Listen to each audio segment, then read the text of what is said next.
So he came in the shop, I asked him what was his name. He said, Martin Luther King. I said, where are you from? He said, Atlanta, Georgia. I said, what are you doing in town? He said, I'm here to preach my trial sermon to Dexter. I said, oh, that's my church. He said, good to meet you.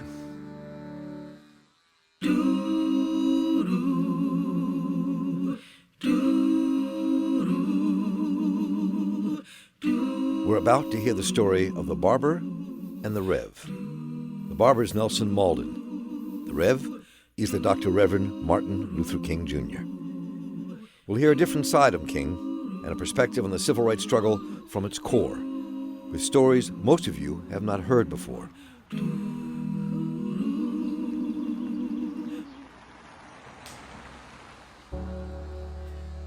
I was cutting there in 1952, and King came here in 1954. The older barbers tried to look out for me because I was the youngest and I had less customers than they did. So anytime a new customer would come that they didn't know, I had a chance to catch them. At the time, most people didn't know anything about Reverend King except the members at Dexter Church. But he was just a little fella with no significance whatsoever. I just played with Reverend King, because he was so sarcastic when he first came here. All our relationships started with his sarcasm. So after I finished cutting his hair, for the first time, like any new customer, you give them a mirror to see how he liked the back of his haircut. So he told me, pretty good. But when you tell a barber pretty good, that's an insult. But he came back 2 weeks later, I was busy. One of the other barbers was vacant. But he waited on me. As a matter of fact, by waiting on me, I figured that the last cut must have been pretty good. So I told him, I said, that must have been a pretty good haircut I gave you the last time. He said, you all right, which was another sarcastic statement. I said, this little cat, he ain't gonna be hard to deal with. He was very comical, So after I cut his hair 7, 8 times, I noticed he never would give me a tip. So I said, I gotta use a little psychology on this fella here.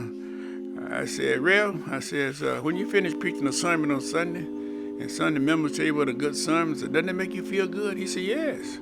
I said, when you go to a restaurant and you have a nice meal and the waitress give you good service and you give her a tip, I said, don't you think that make her feel good? He said, yes. So he was very sarcastic, got out of the chair, he grabbed my hand and held it real tight. He said, do you put 10 minutes into your earnings in church? I said, Rev, I'm a student at Alabama State College. I cannot afford to put 10 minutes in my earnings in church. He said, I'm the pastor of Dexter Avenue Baptist Church, and I can't afford to tip you either. The barbershop in the black community is a gathering place, a place where hair is cut and stories are shared. The Malden Brothers Barbershop in Montgomery, Alabama, was literally at the center of the black community and at the heart of the struggle for racial equality that was about to explode. Over the years, Nelson Malden and Martin Luther King developed a relationship together. King called Nelson Barber, and Nelson called King Rev. They came to like each other a great deal. They shared what happened in their lives. And neither man had any idea they were about to be at the center of a civil rights struggle that would change America forever. I asked him one day, what was the most painful experience he had? Well, the first thing he said, when the man threw an egg on him in Cicero, when we went to Chicago to lead the demonstration, some man threw an egg on me, plus the egg was rotten. And the second most frustrating thing to him, when he wrote his first book, Stride Toward Freedom, when the lady stabbed him with the knife. And so that was very painful. He said that's when he saw a white light. So I asked him, what was a white light? He said, well, before a person dies, sometimes they can see a white light. That means that you died. I said, yeah. So, I said, very serious what he was saying. You could see a light come in your eye when you approach your death. A lot of King's support from white liberals and the black establishment diminished in the last 18 months of his life because of his opposition to the war in Vietnam and his demands for economic equality. One of those confrontations was played out in the Malden Brothers Barbershop between King and a local football coach. He thought Lyndon Johnson was the best thing that ever happened to black people. He said, here's a Southern president, all these liberal presidents, we didn't get anything tangible from it. Now we got a voting right bill and a civil right bill from this Southern president. He said, why did you go against Lyndon Johnson foreign policy? He said, you've done more for black people. He said, plus you're the only black person in the country. You got a direct line to the White House. So why are you going to go against his administration when he having problems in Vietnam? The conversation began a little heated, so Reverend King told the football coach, he said, you know, my concern is not American foreign policy, but human life. And so the coach told him, do you realize that you're not dealing with George Wallace now in Alabama? You're dealing with General Dynamic and General Electric, and if you don't know it, their biggest customer is American military. He said, you know what happened to Jesus when he went in there and messed with those folks' money? They put him on the cross. So Reverend Kane's conversation was getting out of hand. My brother was getting all mad on the back chair. He was older than me, so he was getting mad. I think he finna ask the coach to lead the shot. Reverend Kane turned his back and walked out, which kind of showed disrespect to the coach. And so that's when coach pulled his finger and said, you're going to get killed.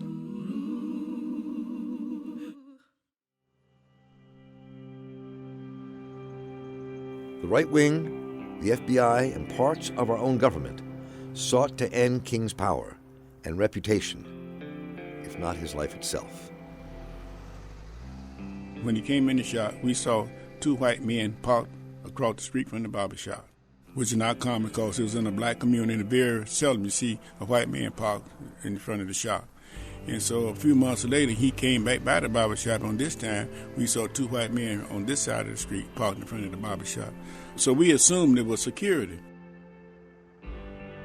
The last time he came by, we didn't see the little white boys in front of the shop. It was that time of year when we had the front door open. We had a little stoop in front of the barber shop. So my brother and Reverend King were sitting in the window. So my brother just out of the clear blue sky asked him, where was your security now? And that's when he said, the man upstairs is with me now. The last word I heard him say was now. He said, the man upstairs is with me. And that's the last time we saw him. That was in December of 1967. Even though Martin Luther King left Montgomery in 1960, he came back frequently because Alabama was central to the movement for civil rights in America. From the Montgomery bus boycott he led in 1955, to the Birmingham Children's Crusade in 1963, to the fabled march from Selma to Montgomery.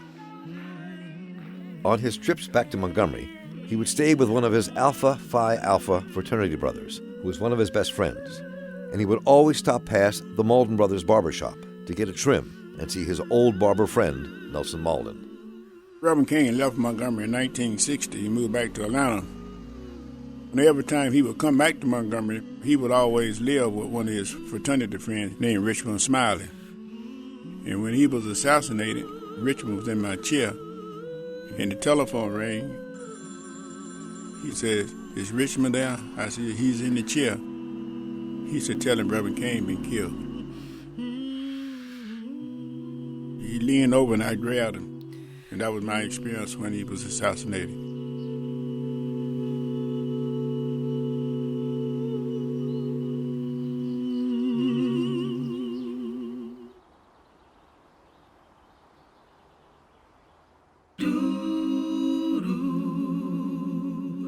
Many of the major figures in the civil rights movement got their hair cut at the Malden brothers and lived within blocks of their shop. We were less than half a block from Rufus Lewis. We were about a block from George Gilmore. Then we cut B.D. Lamb's hair. Then he bring all the people like Benjamin Mays, Mordecai Johnson, Howard Thurman into the barbershop. You cut Abernathy's hair. You cut Mrs. Abernathy's hair. You cut Vernon John hair. Then you got Little Richard. See, when you got Andrew Young and Jesse Jackson, they were pretty high-profile people at that time. you doing some heavy stuff. Join us for a new story once a month for the next 9 months. From the remembrance of King's assassination to the 90th celebration of his birth. Each story shares a different side of Martin Luther King through those who knew him intimately. Like Georgia Gilmore, who lost her restaurant job for supporting the bus boycott in 1955. But fed the movement out of her kitchen through some very interesting means. Mary Fair Burks and Joanne Robinson, lost to most in history, but who launched the bus boycott that made King famous and were forced to leave Alabama. And the Reverend Robert Gratz and his wife Jean. He was the only white minister to stand with King during the bus boycott in Montgomery. Their home was firebombed, while their 9-day-old baby was asleep inside. So over the next 9 months, you can hear these and other stories as we take a deep dive into the history of civil rights in America and explore its resonance for the world today. Learn more at alabamachronicles.com.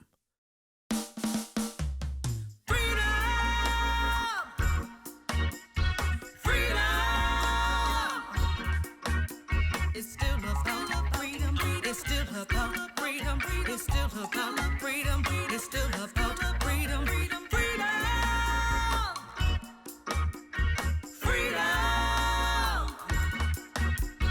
still about freedom. It's still about freedom. It's still about